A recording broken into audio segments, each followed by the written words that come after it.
Hi students, కేవలం 10th class అర్హతతో constable ఉద్యోగం సాధించడానికి ఒక మంచి అవకాశం చెప్పొచ్చు.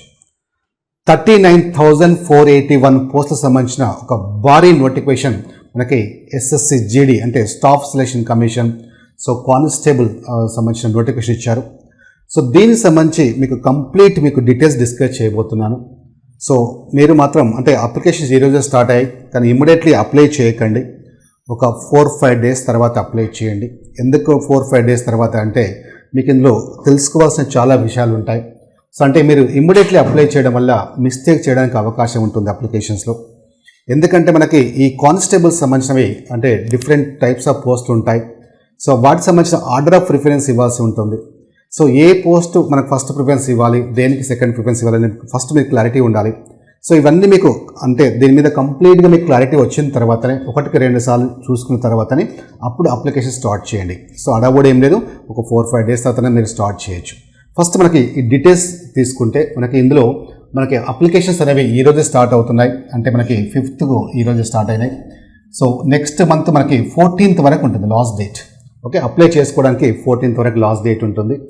అండ్ దీనికి సంబంధించి మనకి ఎగ్జామ్ ఎప్పుడు ఉంటుంది అంటే మనకి జనవరి లేదా ఫిబ్రవరి మధ్యలో మనకి 2025లో ఉంటుంది. మనకి ఎన్ని మంత్స్ ఉంది, ఇది ఆల్రెడీ మనకి ఇది సెప్టెంబర్, అక్టోబర్, నవంబర్, డిసెంబర్, జనవరి ఒక 4 to 5 months మాత్రమే ఉంది. మీరు ఇప్పటి నుంచి సీరియస్ తీసుకుంటే ఖచ్చితంగా మీరు కోరుకున్న జాబు సాధించడానికి అవకాశం ఉంటుంది. ఓకేనా, రైట్. ఇంకా దీనికి సంబంధించిన కంప్లీట్ డీటెయిల్స్ మీకు డిస్కస్ చేయబోతున్నాను. దీని డీటెయిల్స్లోకి వెళ్ళే ముందు మీకు ఆర్ఎస్బి ఎడ్యుకేషన్లో ఎస్ఎస్సి జీడీ సంబంధించిన కంప్లీట్ కోర్స్ మీకు అవైలబుల్గా ఉంది. Full course all subjects just మీకు 999కే ప్రొవైడ్ చేస్తున్నారు. అలాగే టెస్ట్ సిరీస్ కూడా ఉంటాయి. కంప్లీట్ టెస్ట్ సిరీస్ దాదాపుగా 200 టెస్ట్ వరకు ఉంటాయి. వ్యాలిడిటీ వచ్చేసి మీకు 1 year ఉంటుంది. అలాగే సిహెచ్ఎస్ఎల్, సిజిఎల్, ఎంటెస్ కూడా ఏ కోర్స్ అయినా మీరు తీసుకోవచ్చు. ఇక్కడ అందరూ కూడా మీకు టాప్ మోస్ట్ ఫ్యాకల్టీ ఉంటారు. మినిమం 15 to 20 years ఎక్స్పీరియన్స్ గల ఫ్యాకల్టీ ఉంటారు. మీరు సరైన ఫ్యాకల్టీని సెలెక్ట్ చేసుకుంటే 50% మీరు సక్సెస్ అన్నట్టే. ఇందులో మీకు రీజనింగ్ అండ్ మ్యాథమెటిక్స్ నేనే టీచ్ చేశాను. ఈచ్ అండ్ ఎవ్రీ టాపిక్లో మీకు logics, concepts, advance short cuts discuss చేయడం జరిగింది. ఓకేనా, రైట్. ఇది ఒక మంచి అవకాశం.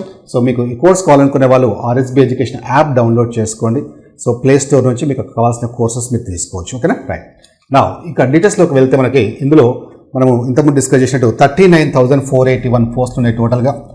ఇందులో మనకి BSF, CASF, CRPF, SSB, ITBP, AR, అలాగే ఎస్ఎస్ఎఫ్, ఎన్సీబీ అని మనకి కేటగిరీ ఎన్ని టైప్స్ ఆఫ్ పోస్టులు ఇచ్చారు.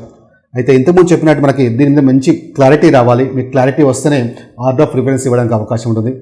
మీకు నెక్స్ట్ వీడియోలో ఇందులో ఏది ఫస్ట్ ప్రిఫరెన్స్ ఇవ్వాలి, ఏది సెకండ్ ప్రిఫరెన్స్ ఇవ్వాలి, ఏ జాబ్ ఎలా ఉంటుందనేది మీకు సపరేట్గా డీటెయిల్గా మీకు క్లాస్లో డిస్కస్ చేస్తాను వీడియోలో.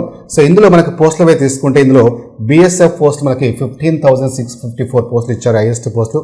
దాని తర్వాత మనకి వచ్చినవి సిఆర్పిఎఫ్లో మనకు 11,541 పోస్టులు ఇచ్చారు. నెక్స్ట్ మనకి ఎస్ఎస్బి, తర్వాత ఐటీబీబీ ఉంది కదా, దానిలో 3,017 పోస్టులు ఇచ్చారు. Okay, right.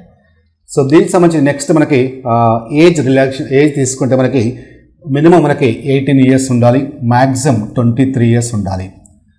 అది కట్ ఆఫ్ డేట్, ఈ డేట్ చూసుకోండి. యాజ్ ఆన్ 1/1/2025 ఈ డేట్ వరకు చూసుకోండి. నేను నా డేట్ సో డేట్ సార్ నేను ఎలిజిబిలిటా లేదా అంటే ఇక్కడ క్లియర్గా ఇచ్చారు. Candidates born not before 2/1/2002 and later then 1/1/2007. 2002 ముందు, ఆ డేట్ ముందు మనకి ఉండొద్దు, అలాగే ఈ డేట్ తర్వాత ఉండొద్దు అని చెప్పారు. అయితే మీకు ఏజ్ రిలాక్సేషన్ కూడా ఉంటుంది. జనరల్ వాళ్ళకి, అలాగే బీసీ వాళ్ళకైతే +3 years యాడ్ చేసుకోండి. ఎస్సీ ఎస్టీ వాళ్ళకైతే +5 years యాడ్ చేసుకోండి. ఓకేనా, రైట్. ఎస్సీ ఎస్టీ వాళ్ళకైతే 5 years, ఓబీసీ వాళ్ళకైతే 3 years యాడ్ చేసుకోండి. Okay, right. నెక్స్ట్ మనకి ఎడ్యుకేషనల్ క్వాలిఫికేషన్ వచ్చేసి మీకు 10th క్లాస్ సరిపోతుంది. మనకి 10th class, even open 10th అయినా మనకి ఎలిజిబిలిటీ ఉంటుంది. అందులో మళ్ళీ కన్ఫ్యూజన్ ఏం లేదు, రైట్. ఇది కూడా మీరు ఎప్పుడు చూసుకోవాలి, ఏ డేట్ వరకు మీ సర్టిఫికేట్ వచ్చి ఉండాలంటే యాజ్ ఆన్ 1/1/2025 లోపు మీకు ఆ సర్టిఫికేట్ వచ్చి ఉండాలి. ఓకేనా, రైట్. మళ్ళీ మీకు డౌట్ రావచ్చు, సార్ నేను ఇంటర్ చేశాను, డిగ్రీ చేశాను, బీటెక్ చేశాను, మరి నేను బీటెక్ చేస్తే ఎలిజిబిలిటా? మీరు బీటెక్ చేసినా, డిగ్రీ చేసినా ఎవరైనా ఎలిజిబిలిటీ.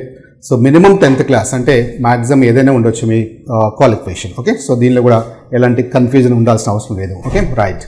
సో నెక్స్ట్ మనకి ఇందులో అప్లికేషన్ ఫీజు వచ్చేసి మనకి 100 రూపీస్ ఉంటుంది అప్లికేషన్ ఫీజు. అలాగే ఉమెన్ క్యాండిడేట్స్కి, అలాగే ఎస్సీ ఎస్టీ క్యాండిడేట్స్కి, ఎక్స్ సర్వీస్ మెన్స్కి ఎగ్జామ్షన్ వాళ్ళు ఏమి పే చేయాల్సిన అవసరం లేదు. ఓకేనా, రైట్. సో నెక్స్ట్ మనకి దీనిలో మనకి సెంటర్స్, ఎగ్జామ్ సెంటర్స్ ఎక్కడ ఉంటాయంటే మనకి సో ఏపీ అండ్ తెలంగాణ తీసుకుంటే ఇక్కడ మనకి ఇచ్చారు, ఏపీ తెలంగాణ సంబంధించిన సెంటర్స్ ఇచ్చారు. అక్కడ మీకు దగ్గరలో ఉన్న సెంటర్ని మీరు చూజ్ చేసుకోవచ్చు. Okay, right. So next most important అంటే సిలబస్. అయితే మనకి ఎగ్జామ్ ప్యాటర్న్ ఎలా ఉంటుంది, మనకి ఫస్ట్ ఎన్ని స్టేజెస్లో ఉంటుందని తీసుకుంటే మనకి ఫస్ట్ మీకు సిబిటి ఉంటుంది, అంటే కంప్యూటర్ బేస్డ్ టెస్ట్ ఉంటుంది అనమాట. సో దాని తర్వాత మనకి ఫిజికల్ ఎఫిషియన్సీ టెస్ట్ ఉంటుంది, అండ్ తర్వాత డివి డాక్యుమెంట్ వెరిఫికేషన్ ఉంటుంది. Okay, right. సో ఈ ఫస్ట్ మనకి ఈ సిలబస్లోకి వెళ్ళే ముందు ఫస్ట్ ఆఫ్ ఆల్ మీరు 10th క్లాస్ అని చూసుకున్నారు కదా, నెక్స్ట్ ఉండాల్సింది ఏంటి ఎలిజిబిలిటీ అంటే మనకి ఫిజికల్ స్టాండర్డ్, ఇది చూసుకోండి first. Okay, so educational qualification ఒకసారి కన్ఫర్మ్ అయిన తర్వాత ఫిజికల్ స్టాండర్డ్ అంటే ఏంటి అంటే మీ హైట్ అనేది మేల్ అయితే 170 సెంటీమీటర్స్ ఉండాలి, ఫిమేల్ అయితే 157 సెంటీమీటర్స్ ఉండాలి. ఫస్ట్ అది కన్ఫర్మ్ చేసుకోండి మీరు హైట్ ఉన్నారా లేదా అని అప్లై చేసే ముందు. ఓకేనా, రైట్. సో అలాగే మనకి ఇందులో ఎస్సీ ఎస్టీ వాళ్ళకి కొంచెం తగ్గిస్తారు, ఫిమేల్ వాళ్ళకి కూడా తక్కువ ఉంటుంది. అంటే మనకి ఇక్కడ మనకి all candidates belong to schedule tribes, అంటే మళ్ళీ మేల్కి అయితే ఇది ఉంటుంది, ఫిమేల్కి అయితే ఇలా ఉంటుంది. ఓకే, అలాగే సో ఎస్సీ ఎస్టీ వాళ్ళకి అది కొంచెం తక్కువ ఉంటుంది, 162.5 మేల్కి, అలాగే ఫిమేల్ అయితే 150కి ఉంటుంది. Okay, right. సో నెక్స్ట్ మనకి ఇందులో మీరు ఇంకోటి ఏంటంటే సో ఫస్ట్ ఇది చెక్ చేసుకోండి, ఇది ఓకే, ఈ రెండు ఓకే అనుకుంటే మీరు ఎలిజిబులే, సో అప్పుడు మీరు అప్లై చేసుకోవచ్చు. నెక్స్ట్ మనకి ఎగ్జామ్ ఏంటంటే మనకి ఇందులో సిబిటి ఎగ్జామ్ ఉంటుంది. సిబిటి అంటే మనకి మొత్తం మనకి 4 పార్ట్స్ డివైడ్ చేస్తారు సిలబస్ని. Part A, part B, part C, part D. Part మొత్తం కలిపి మనకి టోటల్గా 4 సబ్జెక్ట్స్ ఇచ్చారు మనకి. ఓకే, ఇందులో reasoning first subject, second GK general knowledge and general awareness, elementary mathematics and English are Hindi ఇచ్చారు. సో మొత్తం ఈ సబ్జెక్ట్కి మనకి 20 మార్క్స్ ఇచ్చారు. టోటల్ మనకి 80 క్వశ్చన్స్ ఉంటాయి. సో 20 క్వశ్చన్స్, 80 క్వశ్చన్స్ ఉంటాయి. టోటల్ మార్క్స్ తీసుకుంటే మనకి 160 మార్క్స్ ఇచ్చారు. అంటే మనకి ఈచ్ క్వశ్చన్ క్యారీస్ 2 మార్క్స్ అన్నమాట. ఓకే, అంటే 80 క్వశ్చన్లు 160 మార్కులు ఉంటుంది. అయితే ఇక్కడ మీరు ఇంకొకటి మోస్ట్ ఇంపార్టెంట్ అంటే అబ్జర్వ్ చేయాల్సింది 60 మినిట్స్లో కంప్లీట్ చేయాలి. జస్ట్ 1 అవర్లోనే ఎగ్జామ్ ఉంటుంది.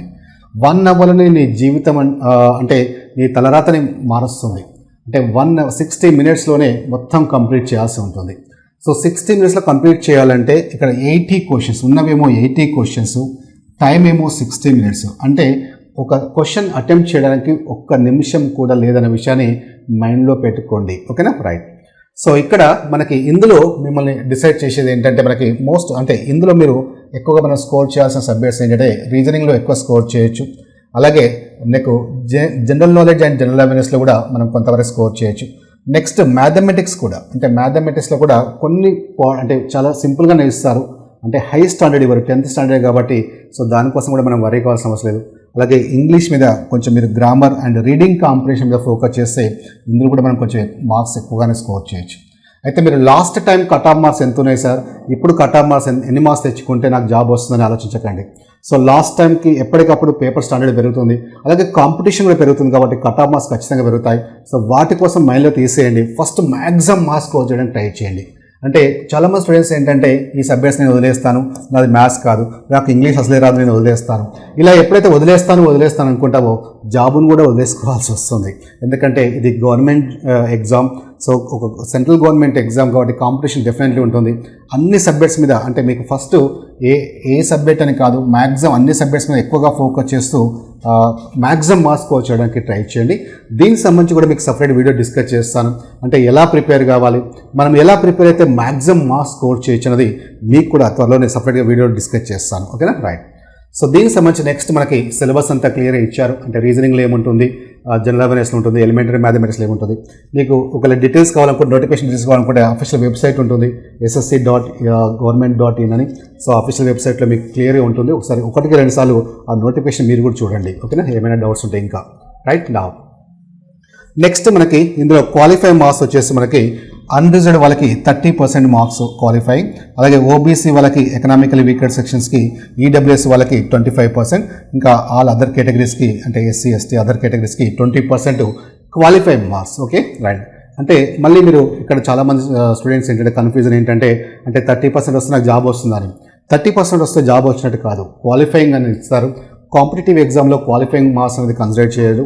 అంటే కాంపిటీషన్ డిఫరెంట్గా ఉంటుంది కాబట్టి మీరు మ్యాక్సిమం మార్క్స్ చేయడానికి ట్రై చేయాలి తప్ప 30% వస్తే క్వాలిఫై అవుతారే అంటే జాబ్ వస్తుందని అర్థం కాదడ. ఓకేనా రైట్. నెక్స్ట్ జస్ట్ ఒక ఐడియా కోసం మీకు ఐడియా ఉండాలి కానీ సో మీరు ఎప్పుడైనా సరే మ్యాక్సిమం మార్క్స్ వచ్చేయడానికి ట్రై చేయాలి. అలాగే మనకి ఇందులో ఈ పోస్ట్ తీసుకుంటే ఇంతకుముందు చెప్పాం కదా, ఆర్డర్ ఆఫ్ ప్రియారిటీ ఇలా ఇవ్వాల్సి ఉంటుంది. సో బీఎస్ఎఫ్ సిఎస్ఎఫ్ అని ఎలా ఆర్డర్ ఇస్తారనేది నేను మీకు సపరేట్ వీడియోలో త్వరలో నేను డిస్కస్ చేస్తాను. సో తొందర ఏం లేదు, ఒక 4-5 డేస్ నిదానంగా మీరు అన్నీ 1-2 సార్లు చూసుకొని అప్లై చేయండి. ఓకేనా రైట్. సో నెక్స్ట్ మనకి ఇందులో ఎలా అప్లై చేసుకోవాలి. సో ఫస్ట్ మీరు ఓటీపీ అంటే వన్ టైం రిజిస్ట్రేషన్ చేసుకోవాల్సి ఉంటుంది. సో దీనికి సంబంధించి కూడా స్టెప్ బై స్టెప్ ప్రాసెస్ ఎలా అప్లై చేసుకోవాలనేది మీకు step by step separate video discuss చేస్తాను. అంటే మీకు దీనికి సంబంధించిన ఒక వీడియో ఎలా ప్రాసెస్ అంటే ఎలా మనము అప్లై చేయాలి. అలాగే నెక్స్ట్ వీడియోలో మనకి ఇంకా ఏది ఫస్ట్ ప్రిఫరెన్స్ ఇవ్వాలి, తర్వాత మనకి ఎలా ప్రిపేర్ కావాలి, ఇలా మీకు సపరేట్ వీడియోస్లో నేను క్లియర్గా డిస్కస్ చేస్తాను. ఓకేనా రైట్. సో ఇది మీకు బేసిక్ ఇన్ఫర్మేషన్ మనకి అబౌట్ ఎస్ఎస్సి జీడీ కానిస్టేబుల్స్ సంబంధించింది. So my dear students, so ఏ క్షణం అయితే నేను ప్రభుత్వ ఉద్యోగం సాధించాలి అనే లక్ష్యాన్ని నిర్దేశించుకున్నారు, ఆ క్షణం నుంచే సీరియస్గా ప్రిపరేషన్ ప్లాన్ చేసుకోండి. ఖచ్చితంగా నువ్వు ఏదైతే కోరుకుంటున్నావో అది నీ సొంతం అవుతుంది. ఓకేనా. All the best.